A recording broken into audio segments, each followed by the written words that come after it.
Semuanya, Assalamualaikum warahmatullahi wabarakatuh. Perkenalkan, nama saya Nora Wirantia Suhaili, NPM 2113053041 dari kelas 1D nomor absen 25. Jadi kali ini kita akan membahas Pancasila sebagai ideologi negara. Istilah ideologi itu berasal dari kata idea yang artinya gagasan atau konsep, pengertian dasar, dan cita-cita. Untuk logo sendiri itu yang berarti ilmu.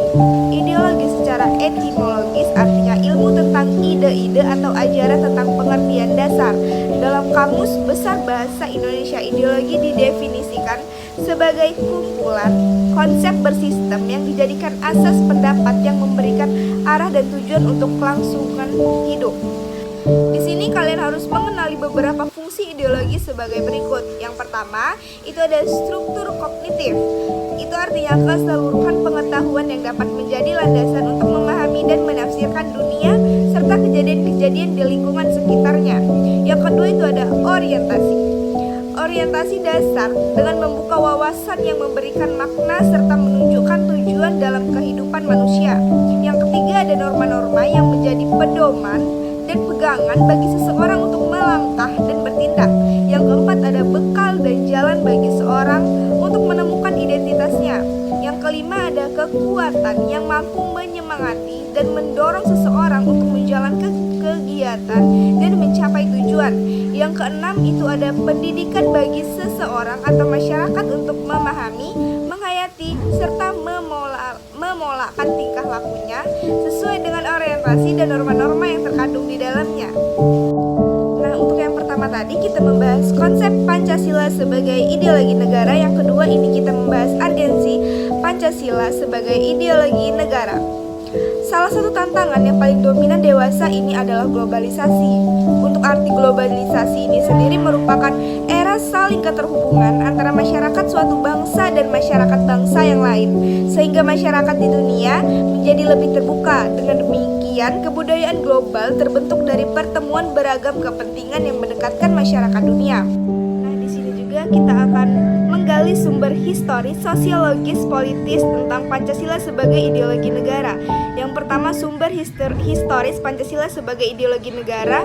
Pada bagian ini akan ditelusuri kedudukan Pancasila sebagai ideologi oleh para penyelenggara negara yang berkuasa sepanjang sejarah negara Indonesia. Yang pertama ada Pancasila sebagai ideologi negara dalam masa pemerintahan Presiden Soekarno. Yang kedua, Pancasila sebagai ideologi dalam masa pemerintahan Presiden Soeharto.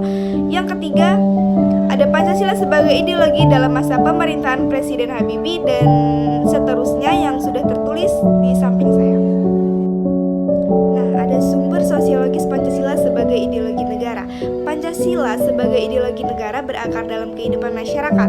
Unsur-unsur sosiologis yang membentuk Pancasila sebagai ideologi negara meliputi hal-hal sebagai berikut.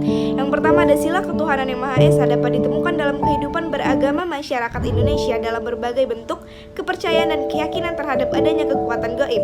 Yang kedua ada sila kemanusiaan yang adil dan beradab dapat ditemukan dalam hal saling menghargai dan menghormati hak-hak orang lain, tidak bersikap sewenang-wenangnya.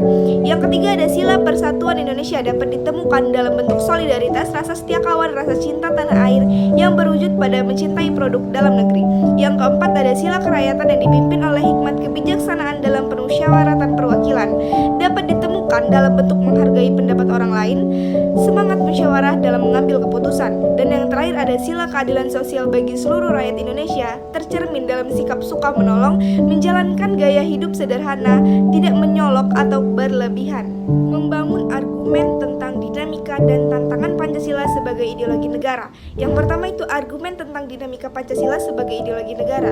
Dinamika Pancasila sebagai ideologi negara dalam sejarah bangsa Indonesia memperlihatkan adanya pasang surut dalam pelaksanaan nilai-nilai Pancasila sebagai Pancasila ideologi negara dalam masa pemerintahan Presiden Soekarno. Sebagaimana diketahui bahwa Soekarno termasuk salah satu seorang perumus Pancasila, bahkan penggali dan memberi nama untuk dasar negara. Dalam hal ini Soekarno memahami kedudukan Pancasila sebagai ideologi negara. Namun dalam perjalanan pemerintahannya, ideologi Pancasila mengalami pasang surut karena dicampur dengan ideologi komunisme dalam konsep Nasakom. Yang kedua ada argumen tentang tantangan terhadap Pancasila sebagai ideologi negara. Pada bagian ini akan ditemukan berbagai tantangan terhadap Pancasila sebagai ideologi negara. Nah, di sini kita akan membahas rangkuman dari materi yang sudah kita bahas tadi. Itu adalah pentingnya Pancasila sebagai ideologi negara bagi mahasiswa adalah untuk memperlihatkan peran ideologi sebagai penuntun moral dan kehidupan bermasyarakat, berbangsa, dan bernegara, sehingga ancaman berupa penyalahgunaan narkoba, terorisme, dan korupsi dapat dicegah. Di samping itu, Pancasila sebagai ideologi negara dapat hakikatnya mengandung dimensi realitas, idealitas, dan fleksibilitas yang memuat nilai-nilai dasar, cita-cita, dan keterbukaan sehingga mahasiswa mampu menerima kedudukan Pancasila secara akademis. Sekian dan terima kasih teman-teman. Wassalamualaikum warahmatullahi wabarakatuh.